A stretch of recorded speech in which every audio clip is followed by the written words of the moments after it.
Assalamualaikum dan salam sejahtera. Hari ini kumpulan kami iaitu kumpulan 9 daripada Seksyen 2 akan membentangkan berkenaan dengan makmal angkat yang kami pilih, iaitu kami pilih makmal Building Information Modelling BIM di FPTV. Okey, baiklah. Seterusnya, ini merupakan senarai ahli kumpulan kami, iaitu terdapat 5 ahli, iaitu yang pertama, saya, Seri Hidayat, yang kedua iaitu Zahin Adnan, yang ketiga, Afiq Aiman, dan yang keempat, Hanif Nafar, dan yang terakhir, Irfan Syahir. Okey, baiklah. Seterusnya, kita akan pergi kepada pendahuluan, iaitu makmal bengkel BIM ni, iaitu stand for Building Information Modelling ni, dia merupakan sebuah makmal yang diwujudkan bagi menyokong proses pengajaran, pembelajaran dan penyelidikan latihan berkaitan teknologi pemodelan maklumat bangunan dalam industri pembinaan. Okey, makmal ni dia menyediakan kemudahan perisian iaitu software dan perkakasan komputer yang membolehkan penggunaan menghasilkan model bangunan digital secara 3 dimensi serta mengurus maklumat projek pembinaan secara bersepadu. Okey, seterusnya kita akan pergi kepada amalan pengurusan bengkel iaitu amalan 5S. Okey. Yang pertama iaitu sisih. Sisih ni merupakan ia mengasingkan peralatan dan bahan yang diperlukan serta membuang barang yang tidak digunakan. S yang kedua iaitu susun. Menyusun komputer, peralatan dan ruang kerja supaya mudah digunakan dan lebih teratur. Dan yang ketiga iaitu sapu. Memastikan makmal sentiasa bersih bagi menjaga keselesaan dan keadaan peralatan. S yang keempat iaitu seragam, iaitu mengamalkan standard kebersihan dan prosedur penggunaan makmal secara konsisten. Dan yang terakhir iaitu sentiasa mengamalkan iaitu Shitsuke, membentuk disiplin pengguna untuk menjaga makmal dan mematuhi peraturan. Terima kasih kepada saudara Seri Hidayat atas penerangan terhadap amalan pengurusan bengkel. Seterusnya, saya Muhammad Zahin bin Adnan akan menerangkan tentang peruntukan kewangan. Bagi makmal BIM iaitu Building Information Modelling, peruntukan kewangan atau kita panggil anggaran belanjawan dan peruntukan, pelan pengurusan kewangan masa hadapan telah dirangka secara holistik dengan jumlah keseluruhan 102,305 bagi menyongkok operasi stesen kerja makmal.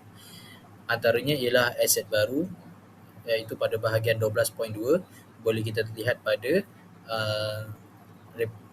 laporan yang telah dihantar iaitu sebanyak RM82,250. Peralatan sokongan iaitu bahagian 12.3 RM15,750 dan bahan guna habis iaitu bahagian 12.4 iaitu RM4,305. Di mana ketiga kategori ini iaitu aset baru, peralatan sokongan dan bahan guna habis ini dikira sebagai jumlah keseluruhan yang perlu diberikan sokongan ataupun bajet kewangan pada masa akan datang, di mana makmal BIM ini perlunya ada penyelenggaraan serta penambahan aset-aset baru dari segi peralatan di dalam makmal tersebut. Jadi jumlah tersebut tidaklah semestinya akan diminta pada anggaran belanjawan pada tahun depan, tetapi dia akan secara sedikit demi sedikit setiap tahun untuk melihat pada keperluan dan kegunaan pada kurikulum serta pembelajaran yang bersesuaian serta mengikut spek ataupun mengikut kehendak industri pada masa akan datang. Okey, mari kita tengok pada peruntukan kewangan iaitu 12.2 iaitu jadual cadangan pembelian aset. Ini hanyalah cadangan pembelian aset yang telah kami teliti daripada pemberian pegawai makmal berkenaan aset-aset yang diperlukan ataupun diinginkan. Yang pertama ialah komputer desktop workstation BIM yang memerlukan 9 unit. Yang kedua ialah monitor 27 27 inci 9 unit. Yang ketiga UPS, uninterruptible power supply 9 unit. Yang keempat plotter printer warna 1 unit, dan yang kelima adalah 3D printer. Tujuan ke item-item ini adalah antaranya ialah untuk menjalankan perisian BIM dan permodelan 3D. Yang kedua adalah memudahkan paparan pelan dan kerja reka bentuk, melindungi komputer daripada gangguan elektrik, percetakan pelan bersaiz besar, dan penghasilan model 3D projek BIM. Ini adalah aset-aset yang dicadangkan oleh pegawai makmal BIM untuk kegunaan student serta memudahkan perisian serta aset teknologi BIM yang mengikut pada kehendak industri dan pasaran pada zaman sekarang. Okey, seterusnya adalah jadual cadangan pembelian peralatan 12.3. Seperti yang kita tahu, cadangan pembelian peralatan pula adalah ada 8, iaitu antaranya ialah tertikus tanpa wayar, papan kekunci ergonomik, headset, external hard disk 2TB, projector, extension plug keselamatan, kerusi ergonomik meja komputer. Cadangan pembelian peralatan ini mengambil kira daripada aspek barangan-barangan yang telah rosak, kemungkinan barangan yang telah rosak ataupun barangan yang perlu diganti akibat terlalu lama tidak diganti, di mana kuantitinya telah dinyatakan di dalam jadual tersebut, dan tujuan utama yang dinyatakan ialah antaranya ialah memudahkan penggunaan komputer, memberikan keselesaan pengguna, pembelajaran digital dan mesyuarat dalam talian, penyimpanan data projek, pembentangan projek, penambahan soket elektrik, keselesaan pengguna dan untuk menempatkan komputer. Ini adalah cadangan pembelian peralatan untuk barangan ataupun aset yang sebelum ini 12.2 untuk memastikan adanya keperluan-keperluan peralatan yang sesuai untuk komputer-komputer yang dinyatakan sebelum ini. Yang terakhir ialah 12.4, iaitu pembelian bahan guna habis. Untuk pembelian bahan guna habis ini adalah jadual cadangan pembelian bahan guna habis yang merangkumi 9 bahan, iaitu seperti dawat plotter, filament 3D printer. Yang ketiga ialah kertas A1, kertas A3, penanda label, alkohol pembersih, tisu pembersih elektronik, kabel tie, pembersih skrin monitor. Ini adalah bahan guna habis yang telah digunakan oleh makmal BIM yang telah digunakan banyak dalam memastikan keperluan-keperluan aset dan peralatan yang digunakan, aset keperluan harian yang digunakan untuk pelajar serta guru-guru yang menggunakan makmal tersebut. Jadi kegunaannya berdasarkan item yang dinyatakan seperti percetakan pelan, penghasilan model 3D, percetakan pelan, dan tugasan dan pembentangan, pelabelan aset, pembersihan peralatan, penyelenggaraan komputer, pengurusan kabel dan penjagaan monitor. Kesemua item ini penting demi memastikan keselamatan dan bahan yang digunakan untuk setiap aset yang ada di makmal BIM. Baiklah, untuk pengurusan peralatan di makmal BIM, tujuan dia adalah untuk memastikan semua peralatan makmal BIM sentiasa berfungsi dengan baik, selamat digunakan dan menyokong proses pengajaran serta pelajaran. So, untuk peralatan utama di makmal BIM adalah yang pertama, iaitu 31 unit komputer BIM, iaitu jenis PC01, PC31. So, perisian BIM dan CAD, dan terakhir sekali adalah peralatan, rangkaian dan multimedia. Baiklah, untuk aktiviti pengurusan, pemeriksaan aset secara berkala Seterusnya, penyelenggaraan dan pembersihan komputer. Dan yang ketiga iaitu kemaskini perisian. Dan yang terakhir iaitu rekod kerosakan dan pembaikan. Seterusnya adalah untuk jadual penyelenggaraan bagi makmal BIM pada tahun 2026. So, untuk jadual penyelenggaraan 2026 ni, daripada Januari hingga April, ia secara pemeriksaan secara berkala. Bagi bulan Mei dan Ogos, untuk pemeriksaan segi servis dan kemaskini sistem. Dan yang terakhir sekali adalah September hingga Disember, iaitu audit dan penilaian aset. Kesimpulannya, pengurusan peralatan yang sistematik dapat membantu bagi memastikan operasi makmal BIM berjalan secara lancar dan meningkatkan keselamatan pengguna dan memanjangkan jangka hayat aset. Jadi, terima kasih kepada saudara Afiq. Jadi, saya akan menerangkan tentang cadangan pembelian bagi makmal Building Information Modelling (BIM) di FETV, di mana pengurusan aset semasa melibatkan perkakasan komputer berprestasi tinggi workstation yang dipasang dengan perisian kejutaan utama seperti Autodesk Revit 2026, AutoCAD 2026 dan SolidWorks 2024. Isu utama yang dihadapi adalah ketiadaan sistem pelabelan fizikal yang seragam serta pangkalan data inventory sedia ada yang perlu dikemaskini agar seiring dengan pergerakan aset fizikal. Jadi, adanya pelabelan fizikal pada setiap komputer memudahkan urusan jurutera ataupun penolong pegawai makmal dan serta student yang ingin menggunakan komputer di dalam makmal BIM. Jadi, bila adanya label fizikal yang kita boleh tahu adanya apps ataupun perisian Autodesk, AutoCAD dan SolidWorks yang bagus, kita boleh gunakan dan serta tahu kegunaan Autodesk dan AutoCAD dan SolidWorks ini tidak mempunyai masalah ataupun virus yang menyebabkan kerosakan pada komputer ataupun tidaknya boleh digunakan perisian tersebut. Jadi,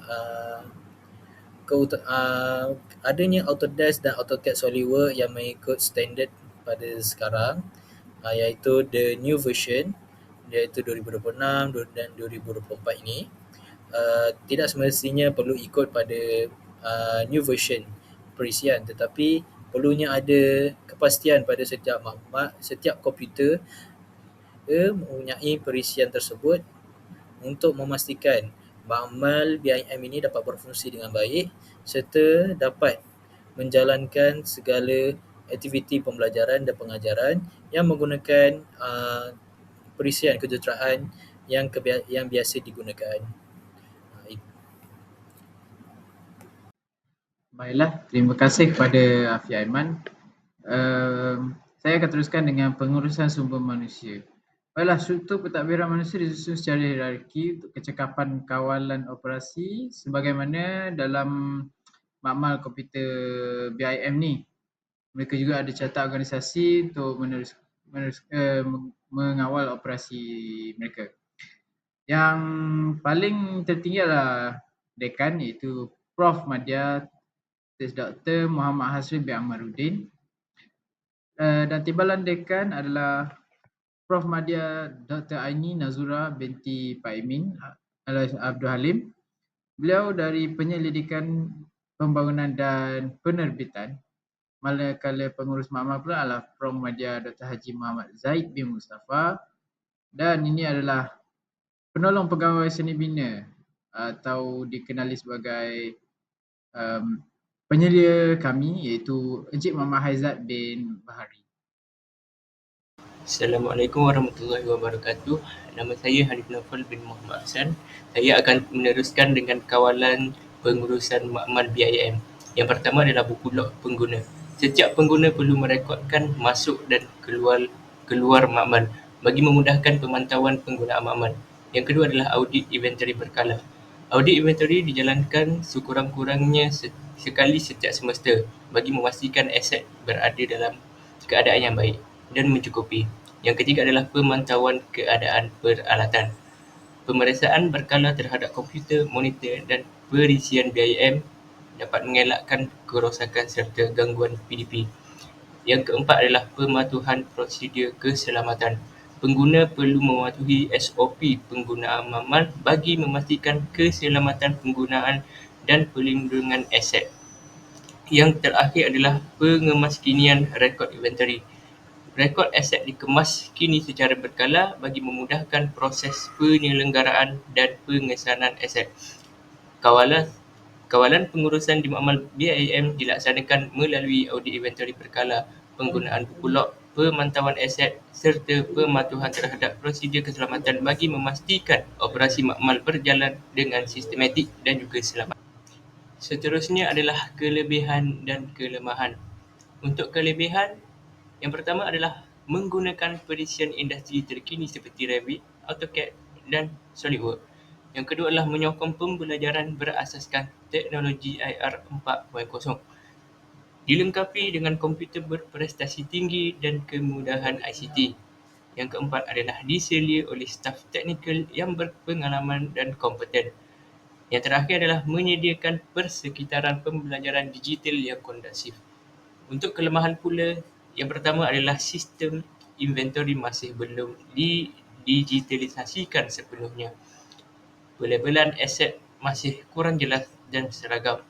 Yang ketiga adalah tanda amaran keselamatan masih terhad. Amalan 5S dalam kalangan pengguna masih tidak konsisten. Yang terakhir adalah dokumentasi penyelenggaraan perlu dikemas kini secara berkala. Untuk rumusan bagi kelebihan dan juga kelemahan ini secara keseluruhannya, makmal BIM mempunyai banyak kelebihan dari segi teknologi, kemudahan dan kepakaran staf. Namun begitu, beberapa aspek seperti pengurusan inventory, keselamatan dan amalan 5S masih memerlukan penambahbaikan. Sekian, terima kasih daripada saya. Untuk cadangan dan komen bagi makmal BIM ni adalah yang pertama, melaksanakan sistem inventory digital berasaskan kod QR bagi memudahkan pemantauan aset dan rekod penyelenggaraan. Yang kedua, iaitu menjalankan penyelenggaraan berkala terhadap komputer, perisian BIM dan rangkaian internet bagi memastikan operasi makmal berjalan secara lancar. Yang ketiga, memperkukuhkan amalan 5S melalui program kesedaran, pemantauan berkala untuk meningkatkan kebersihan secara serta keselamatan makmal. Yang keempat, menambah baik pelabelan aset, papan tanda, keselamatan dan prosedur penggunaan peralatan untuk memudahkan pengguna. Yang terakhir sekali adalah bagi menaik taraf kemudahan ICT dan internet berkelajuan tinggi bagi menyokong penggunaan perisian BIM yang memerlukan kapasiti perprosesan dan rangkaian yang stabil. Baiklah, akhir sekali adalah penutup. Projek pengurusan makmal angkat dan lawatan penanda aras ke makmal BIM FTV telah berjaya mencapai objektif yang ditetapkan melalui pengenalpastian aspek penambahbaikan serta cadangan pengurusan makmal tersebut yang lebih sistematik lah. Secara tak langsungnya, projek yang kami buat ini membuktikan bahawa pengurusan makmal yang cekap, selamat dan lestari mampu orang kata mewujudkan persekitaran pembelajaran yang kondusif serta menyokong keperluan pendidikan digital kepada pelajar dan IR 4.0. Itu sahaja daripada kumpulan kami. Sekian, terima kasih. Terima kasih saudara Syahir. Jadi itu sahaja daripada kami. Sebarang persoalan dan pertanyaan atau komen boleh ditujukan kepada kumpulan kami dan sebarang pertanyaan boleh berhubung dengan kami melalui Outer. Jadi itu sahaja daripada kami. Sekian, terima kasih.